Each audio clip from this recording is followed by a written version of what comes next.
Imana ishimwe Que Dieu soit loué. kuko ibintu byose Imana ibifitemo icyubahiro. Puisque Dieu tire honneur en toutes choses. Nje icyo navuga muri iyi minota mike Moi, bampaye ce que je peux dire en peu de temps, comme vient de m'accorder, ni uko uyu c'est musaza puisque Berkimas cet homme Berkimas, twatangiranye kumenyana muri 80 je lui ai connu dans l'année 80. ariko yambatije muri 82 Mais il m'a baptisé en 82. agenda urugendo rw'iminsi 3 ku maguru no gutaha akagenda iminsi 3. Il marchait 3 jours à pied et il rentrait 3 jours à pied. icyo gihe kubona moto cyangwa imodoka En byari ce biruhije. temps, c'était difficile de trouver la moto ou bien le véhicule.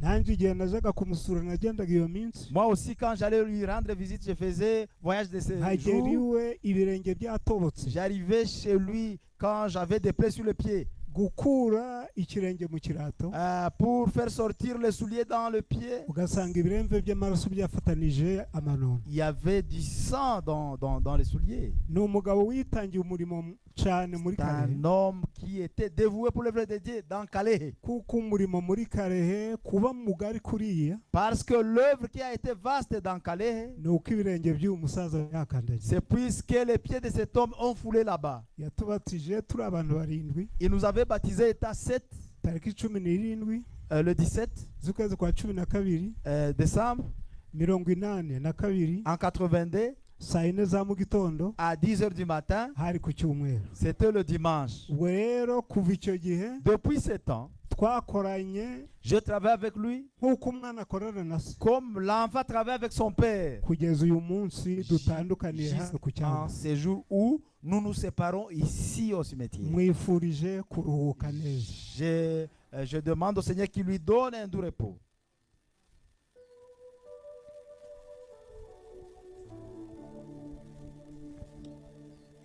ndabaramukije mu izina ry'umwami wacu Yesu Je Kristo. vous salue au nom de notre Seigneur Jésus-Christ. amazina yanjye ni Musirikare Eric. Je m'appelle Moussirikare Eric. Nturutse mu Rwanda hamwe n'abagenzi banjye. Je viens du Rwanda avec mes frères.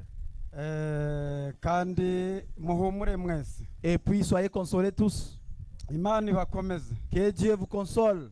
kuko Imana yaduhaye abagabo muri Kristo. Puisque Dieu nous a donné des hommes en Christ Bakoze mu bihe bikwiriye n'ibihe bidakwiriye. qui ont travaillé en des temps favorables et défavorables. Nasomye udutabo tubiri tw'umuhanuzi Des William livres Mario du Branham. prophète William Marion Branham.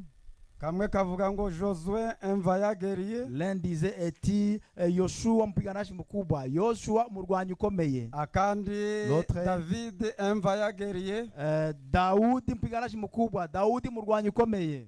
Muzee Berkimas numvise ko yatabarutse. Quand j'ai appris que le vieux Berkimas est parti, Ibyo nagiye nshyira ku mbuga nagiye nandika ngo Berkimas imva yageriye. j'ai publié sur l'internet disant Berkimas murwanyi ukomeye, mpiganaji mkubwa. Imva yageriye Berkimas. Mpiganaji mkubwa Berkimas.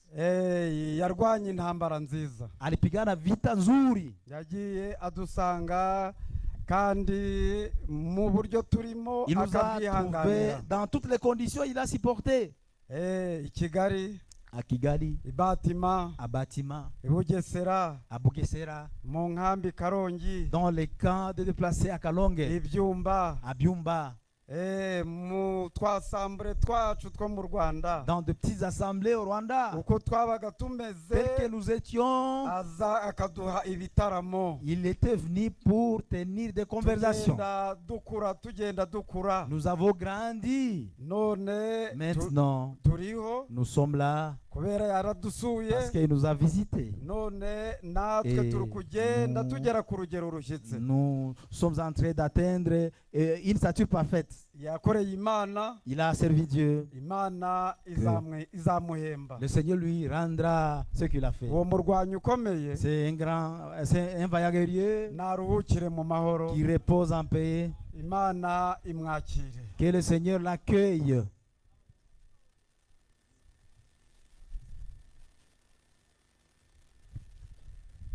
Mbasuhuje mu izina ry'Umwami Yesu Je Kristo. vous salue dans le nom de notre Seigneur Jésus-Christ. Ndi mwene so Kamana Uzier. Je m'appelle Kamana Ouzier. Nibyo bagaragaza uko yabivuze niko C'est biri. vrai, tel que Bagaragazala dit, c'est ainsi. Mbuzi inshuti magara. J'ai perdu un ami intime. ndavugaho ibintu bibiri. Là, je vais dire des choses. Ubucuti bwose bugira impamvu. L'amitié a des causes. Icya mbere mu myaka za 80 mumenya, Premièrement, 80, quand je l'ai connu, namumenyeshejwe nuko bamukurubanaga mu makoro y'igicanga kubw'ubutumwa bwiza.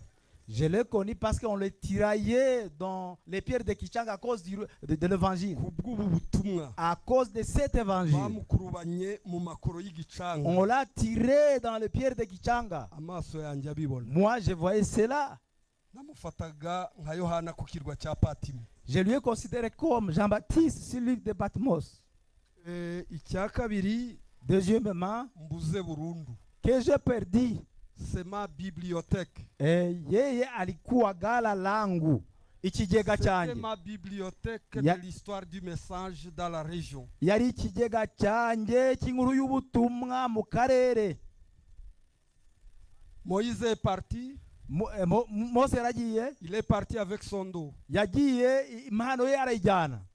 Josué est parti. Yosuwa aragenda, Il est parti avec son dos. impano ye arayijyana. Branham est parti. Branham aragenda, Il est parti avec son dos impano de ye discernement. arayijyana, impano ye igenzura imyuka. Son dos n'est pas revenu. Impano ye ntabwo yagarutse. Franck est parti l'année Frank passée. yaragiye mu mwaka ushize, Il est parti avec son dos. n'impano ye arayijyana. Et voilà aussi notre frère. Reba noneho mwene Il vient data de partir. aragiye, Ce que je connais à lui, icyo nzi kuri et we, que je garde encore, icyo qui ngifite, reste pending, c'est l'esprit de la réconciliation. yari afite umwuka wo guhuza abantu, La réconciliation des églises. umwuka wo guhuza amatorero. Il n'aimait pas les divisions et Ntabwo les séparations. yakundaga ko abantu batandukana. Et Dieu vous bénisse. Imana ibahe umugisha.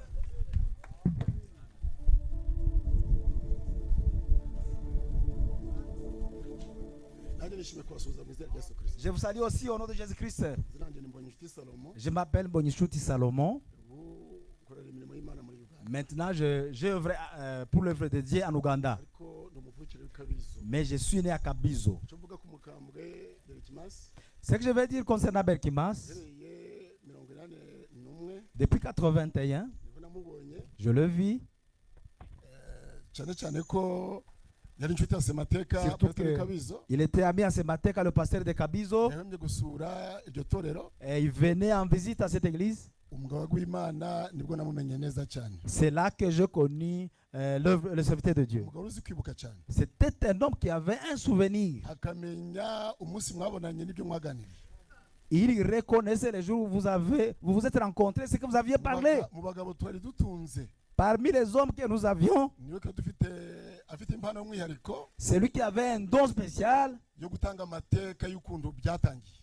qui donnait le témoignage du début du message. akamenya ubutumwa bwageze muri Kongo ryari. Il pouvait dire, le message est arrivé au Congo en quelle année? ati nuko bugera muri Nord Kivu biti. C'est arrivé au Nord Kivu comment? maze akabiguha neza cyane. Il te donnait tous les témoignages. agatanga amateka n'umwaka Il donnait les n'ukwezi témoignages. n'umunsi. L'année, le mois et le jour. uyu yari umugabo C'est vrai, cet homme, udasanzwe. c'était un homme spécial. Imana ihabwe icyubahiro. Que Dieu soit loué. yaduha abagabo nk'abo. Il nous a donné de tels hommes. ubu bitewe n'ibihe Maintenant, à cause des temps, bijanye n'ibihe twagiye muri Uganda. les temps nous ont poussé d'aller en Ouganda. uhereye 2004 nibwo nje nagezeyo. Depuis 2004, je 2004, suis allé. Et depuis 2004, nibwo nakanagiyeyo j'étais en Ouganda ku mpamvu z'ibihe. à cause de temps. ariko ntiyahwemye kudusura. Mais il n'a cessé de nous visiter. yari intwari. Il était vaillant, atitaye ngo abantu ni bake sans considérer que ce peu de gens, cyangwa bari mu mahema yandi muzi Bien. y'amabisi. ils habitent dans des tentes. yari umugabo uzi kwicisha bugufi C'était cyane. un homme humble.